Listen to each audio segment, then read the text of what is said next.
ანაკლიაში გაიმართა შემეცნებითი ტურის დახურვის ღონისძიება, რომელიც აფხაზეთიდან დევნილი ახალგაზრდებისთვის აფხაზეთის კულტურის, სპორტისა და ახალგაზრდულ საქმეთა სააგენტოს მხარდაჭერით მოეწყო.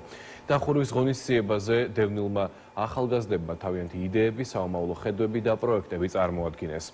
Სამდღიანი ბანაკი სხვადასხვა სახის თეორიულ სემინარებსა და პრაქტიკულ აქტივობებს მოიცავდა, რომელიც მიმართული იყო ოკუპირებულ ტერიტორიაზე მცხოვრები ახალგაზრდების საზოგადოებაში ინტეგრირების ხელშეწყობისკენ.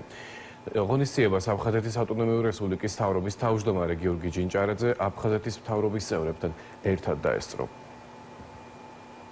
Იაში დასრულდა უმნიშვნელოვანესი პროექტი, სადაც ჩართულები იყვნენ დევნილი ახალგაზრდები. ძალიან მნიშვნელოვანი და საოცარი შთაბეჭდილებები მივიღეთ, ვინც დავესწარით ამ ღონისძიებას და სამომავლოდ აფხაზეთის მთავრობა მნიშვნელოვნად გააძლიერებს სამშვიდობო კუთხით ახალგაზრდების ჩართულობას და ასეთი პროექტების მხარდაჭერას. აფხაზეთიდან დევნილ ახალგაზრდებს მიეცეს საშუალება მიიღონ არაფორმალური განათლება, დაესწრონ ისეთ ტრენინგებს, რომელიც გულისხმობს მათი უნარ-ჩვევების ამაღლებას და საზოგადოებაში სწორ ინტეგრაციას. Am ბანაკმა მოგცა შესაძლებლობა, რომ უკეთ მოგვეხდინა საზოგადოებასთან ინტეგრაცია. მადლობა მინდა გადავუხადო აფხაზეთის მთავრობას ამ შესაძლებლობისთვის. დარწმუნებული ვარ, მომავალში კიდევ იქნება მსგავსი პროექტები.